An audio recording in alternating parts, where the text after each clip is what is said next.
যি কেইদিনমান আগতে আমি কেবিনেটত সিদ্ধান্ত লৈছিলোঁ যে এই গৃহ ঋণৰ সৰ্বোচ্চ যিটো পৰিমাণ সেইটো 15 লাখৰ জাগাত 30 লাখ টকা হ'ব। অৰ্থাৎ এতিয়াৰ পৰা চৰকাৰী কৰ্মচাৰীসকলে আপোন ঘৰ আঁচনিৰ জৰিয়তে 30 লাখ টকা পৰ্যন্ত বেংকৰ পৰা চৰকাৰৰ জৰিয়তে ঋণ ল'ব পাৰিব।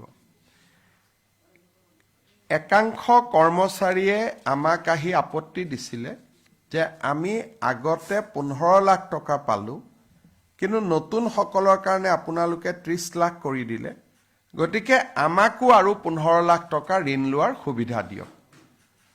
গতিকে চৰকাৰে আজি কেবিনেটত সিদ্ধান্ত লৈছে যে যি 37,277 জন হিতাধিকাৰীয়ে চৰকাৰী কৰ্মচাৰীয়ে পূৰ্বতে 15 লাখ টকা আপোন ঘৰ আঁচনিৰ জৰিয়তে ঋণ লৈছিল, তেওঁলোকে এতিয়া 30 লাখ টকালৈকে অৰ্থাৎ আৰু 15 লাখ টকা বেংকৰ পৰা ঋণ ল'ব পাৰিব আপোন ঘৰ আঁচনিৰ অধীনত। ইয়াৰ পিছত আজি কেবিনেটে এটা সিদ্ধান্ত ল'লে যে আমাৰ 3খন প্ৰপ'জ ৰিজাৰ্ভ ফৰেষ্ট আছিল। এই তিনিওখনে তিনিচুকীয়া জিলাত আছিল। এখন হ'ল তালপথাৰ প্ৰপ'জ ৰিজাৰ্ভ ফৰেষ্ট, দ্বিতীয়খন হ'ল মোহনপথাৰ প্ৰপ'জ ৰিজাৰ্ভ ফৰেষ্ট, আৰু তৃতীয়খন আছিলে first edition to Duwamara propose reserve forest. এই তিনিওখন প্ৰপ'জ ৰিজাৰ্ভ ফৰেষ্টকে আজি আমি নটিফাই কৰি এই গোটেইকেইখন ভিলেজক আমি ৰাজহ গাঁৱলৈ ৰূপান্তৰ কৰিলোঁ। ইয়াৰ ফলত ইয়াত বসবাস কৰি থকা লোকসকলে এতিয়াৰ পৰা ভূমি পট্টা পাব পাৰিব।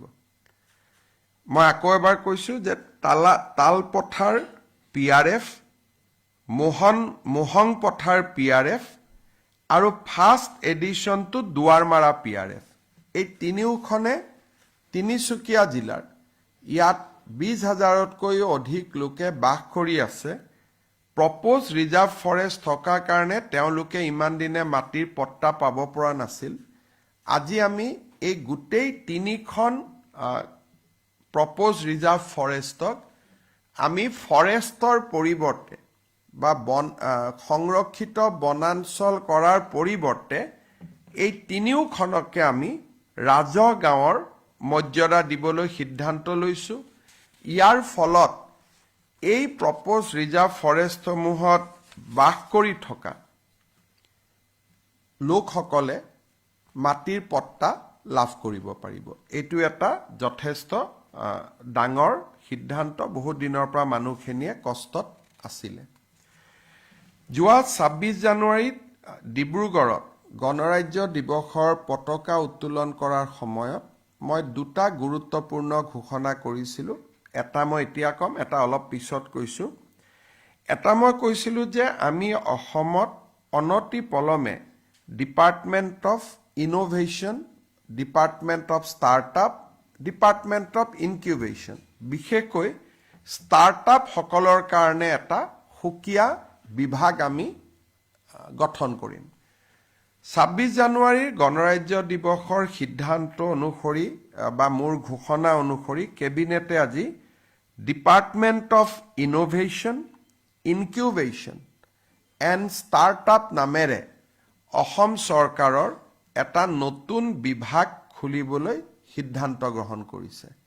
আৰু বিত্ত বিভাগক অহা বছৰ বাজেটত এই বিভাগটোৰ বাবে 100 কোটি টকাৰ বাজেট আবণ্টন কৰাৰ বাবে নিৰ্দেশ দিছে, যাতে ৰাজ্যখনত আমি ষ্টাৰ্টআপসকলৰ মাজত এটা ইতিবাচক পৰিৱেশ নিৰ্মাণ কৰিব পাৰোঁ।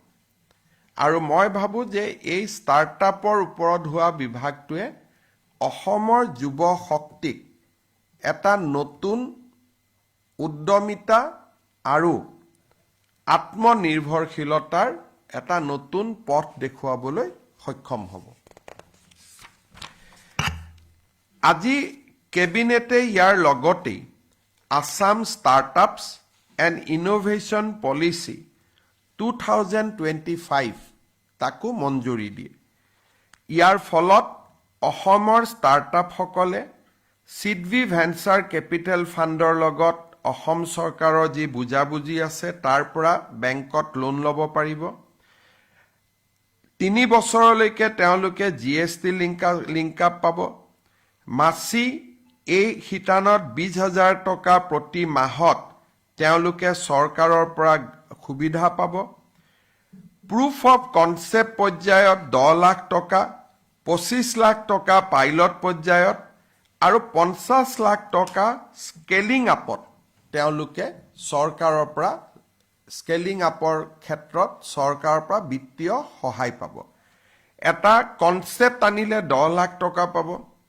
যেতিয়া প্ৰুফ অফ কনসেপ্ট আনিব সেই প্ৰুফ অফ কনসেপ্টক আমি পাইলট পৰ্যায়লৈ লৈ যাবৰ বাবে 25 লাখ টকা দিম আৰু 25 লাখ টকা পোৱাৰ পিছত তেওঁলোকে যেতিয়া আৰু উদ্যমিতাৰে কাম কৰিব স্কেল আপ কৰিবৰ কাৰণে নেক্সট লেভেলত লৈ যাবৰ বাবে আৰু 50 লাখ টকা আমি তেওঁলোকক বিত্তীয় সাহায্য দিম without bank interest without loan এইটো গ্ৰান্টিং এইড হ'ব চতুৰ্থতে আমাৰ যিসকল অসমৰ যুৱকে পেটেন্টৰ আবেদন কৰিব নেশ্যনেল পেটেন্ট অৰ গ্লোবেল পেটেন্ট এই পেটেন্টৰ আবেদন কৰোতে যিমান টকা তেওঁলোকক লাগিব এই টকাখিনি অসম চৰকাৰে উভতাই দিব so Assam Startup Policy 2025 and Department of Innovation, Incubation and Startup এই দুইটাই আমাৰ ৰাজ্যখনৰ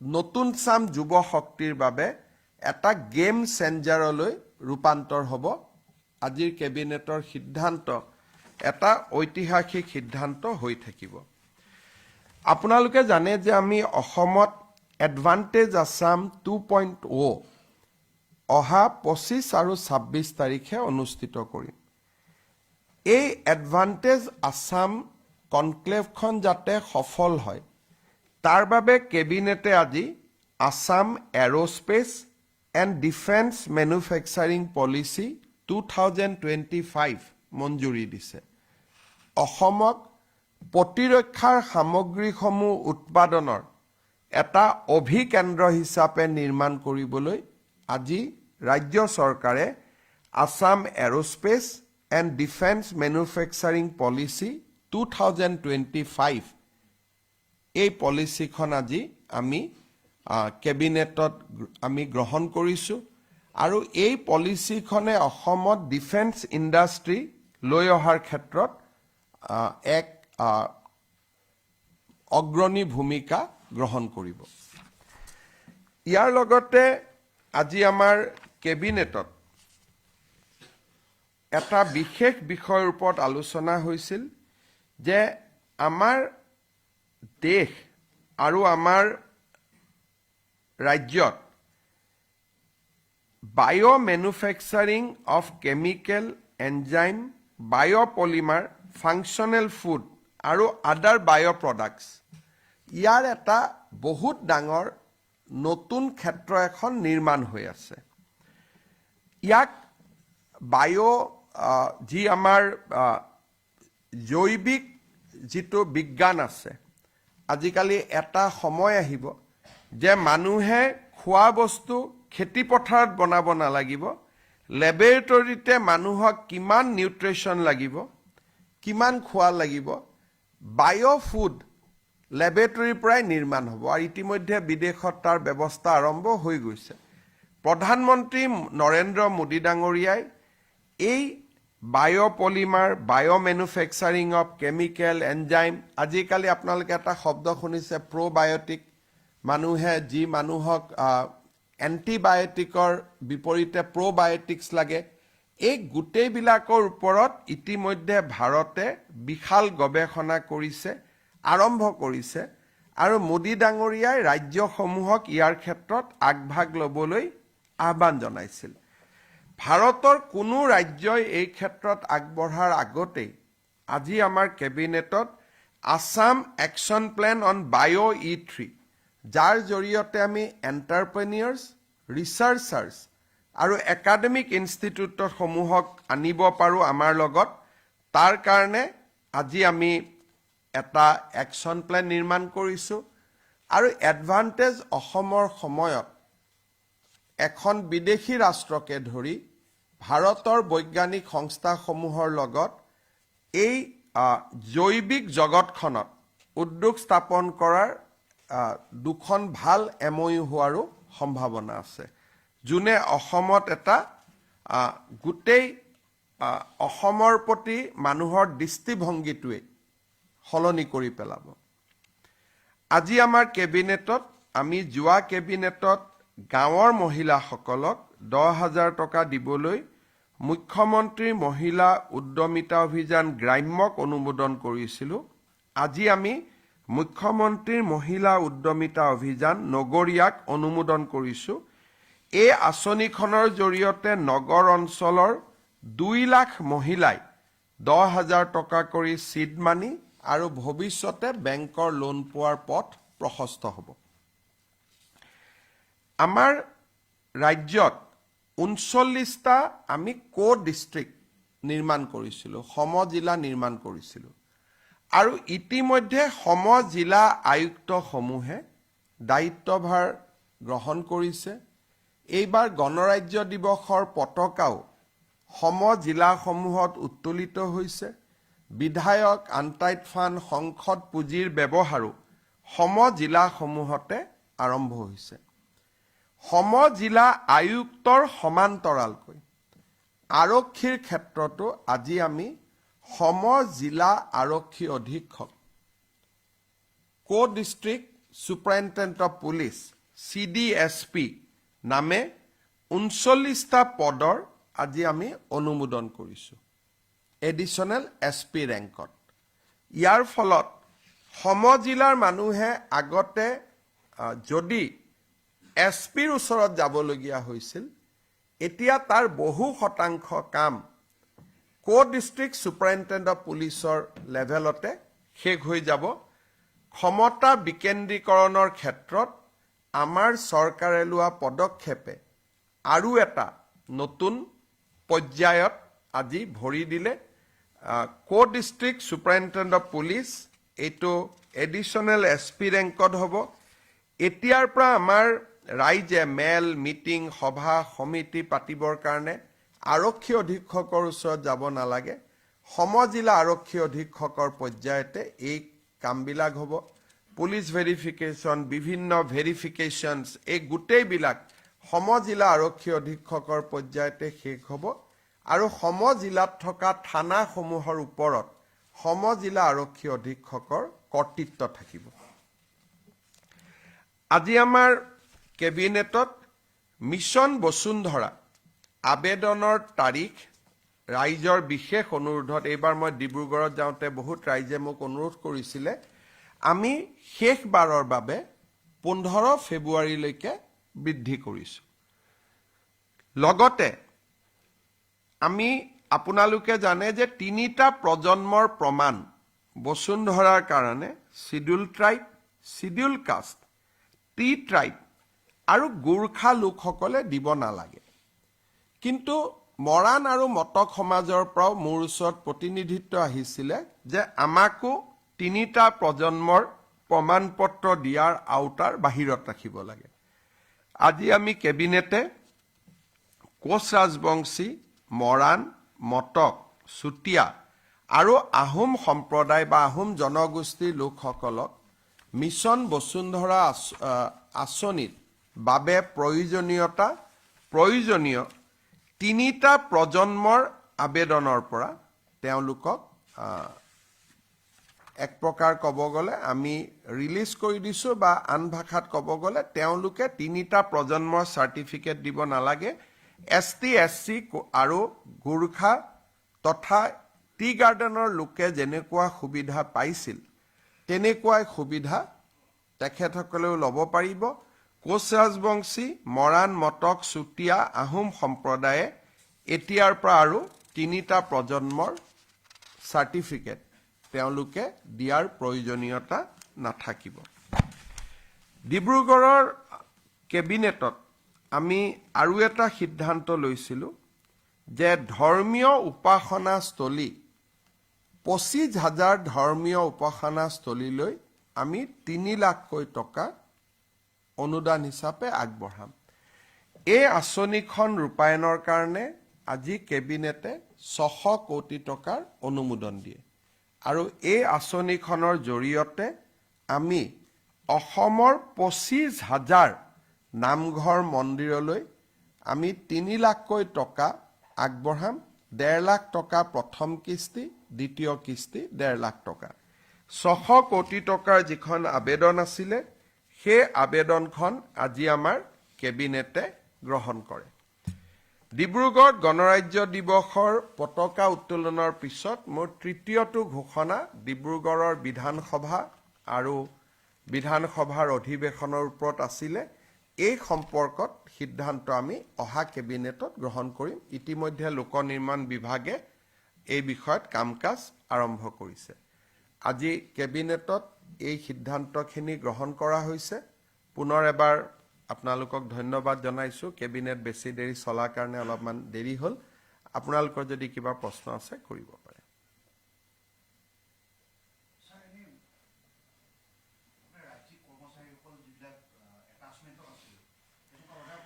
এটেচমেণ্ট থাকিলে জিলাসমূহৰ খুব অসুবিধা হয়। তিনিচুকীয়াৰ দৰমাহালৈ যদি কামৰূপ জিলাত কাম কৰি থাকে, তিনিচুকীয়াৰ ৰাইজে তাত আপত্তি কৰে। বিশেষকৈ ইয়াকে লৈ কাৰ্বি আলং, ডিমা হাছাও, উজনি অসমৰ জিলাসমূহৰ ৰাইজৰ এটা ক্ষোভৰ সৃষ্টি হৈছে। কাৰণ মেক্সিমাম কৰ্মচাৰীয়ে তিনিচুকীয়া, ডিব্ৰুগড়, লখিমপুৰ, ধেমাজিত পষ্টিং লৈ বা পদ থকাৰ পিছত তেওঁলোকে গুৱাহাটী আৰু কামৰূপ জিলাত তেওঁলোকে এটেচমেণ্টত আছে আৰু ইয়াক লৈ এক প্ৰকাৰ গণ বিক্ষোভৰ আৰম্ভণি হৈছে। বহুত জাগাত মানুহ নাই। ক'ত আছে? বোলে এটেচমেণ্ট লৈ জালুকবাৰীত আছে, এটেচমেণ্ট লৈ পলাশবাৰীত আছে। আৰু তাকে লৈ ব্যক্তিগতভাৱে মানুহে মোকেই বেয়া পাইছে যে মুখ্যমন্ত্ৰীয়ে নিজৰ গৃহ জিলালৈ কৰ্মচাৰীসকলক লৈ গৈছে বুলি। সেইকাৰণে এতিয়া সকলো এটেচমেণ্ট হ'ব, কিন্তু পৰ্টেল আছে।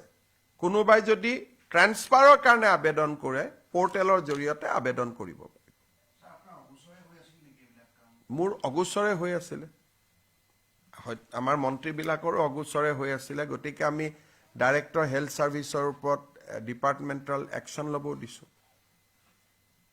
এইবিলাক তলৰ পৰ্যায়তে হৈ যায়, কোনেও গমো নাপায় বা আপোনালোকেও নিলিখে। এনেইতো আমাৰ চ'ৰ্চ আপোনালোকে লিখিলে আমি গম পাওঁ, আপোনালোকে এইবিলাকৰ ওপৰত বৰ বেছিকৈ নিলিখে। সেইকাৰণে কথাবিলাক আমি গমো পোৱা নাছিলোঁ।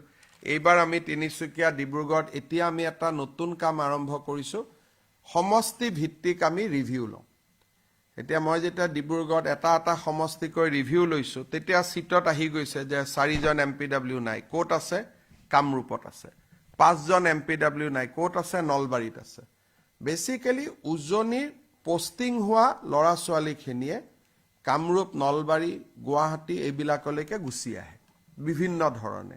সেইকাৰণে এইটো আমি বন্ধ কৰিব খুজিছোঁ। কিন্তু কোনোবা যদি এটেচমেণ্ট লাগে, বোলে এনাষ্টেচিয়া লাগে কোনোবা ডিষ্ট্ৰিক্ট হস্পিটেলত, চৰকাৰে এটেচমেণ্ট কৰিলে আপত্তি নাই, কিন্তু সঞ্চালক পৰ্যায়ত এটেচমেণ্ট হ'ব নালাগে। একোটো নাই, হ'ব। ধন্যবাদ।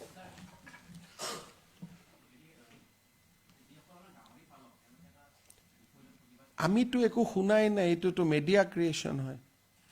মোৰ হাতততো কোনো পলিচিটো একো নাই। কোনোবা মানুহ আহিছে যে আমি অসমত টকা খৰচ কৰিম, প্ৰস্তাৱখনেই দিয়া নাই কিহত টকা খৰচ কৰিব এতিয়ালৈকে।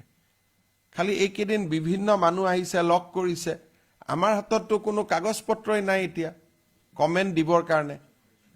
আৰু গাহৰি পালকসকলে যিটো কৈ আছে যে অমুকে ফেক্টৰী খুলিব নালাগে, অসমত বন্ধ কৰিলেও তেওঁলোকেতো শ্বিলঙতো খুলিব পাৰে, শিলিগুৰিতো খুলিব পাৰে। গতিকে বিষয়টো কাগজখন আহিলেহে মাতি আনি আলোচনা কৰিব পাৰিম। এতিয়ালৈকেতো তেওঁলোকে কোনো প্ৰস্তাৱ দিয়া নাই। মই যিমান দূৰ জানো তেওঁলোকে কলিকতা, মেঘালয়, অসম 3খন ৰাজ্য তেওঁলোকে পৰিভ্ৰমণ কৰিছে, কিবা চাইছে কৰিব পাৰে নেকি। আমি নিদিলে শ্বিলঙত কৰিব, আমি নিদিলে শিলিগুৰিত কৰিব, আকৌতো বস্তুখিনি আহি সোমাবই। সেইকাৰণে আমাৰ কাৰ ক্ষতি হয় কি হয় কাগজখন আহিলে মই পঢ়ি চাব পাৰিম। তেতিয়া আমি লোকেল গাহৰি পালকসকলৰ লগত আলোচনা কৰিব পাৰিম, ভাই এইখন প্ৰস্তাৱ আহিছে, আপোনালোকৰ কি আপত্তি আছে কওক। এতিয়ালৈকে কাগজে হাতত একো নাই, আমাৰ CA টাইপ আন্দোলন হৈ গ'ল। এইটো মানুহ নাহে অসমত আহিব বুলি 2,20,00,000লৈ, এইটো ছেকেণ্ড CA এজিটেশ্যন এটা হৈ আছে। হ'ব, ধন্যবাদ।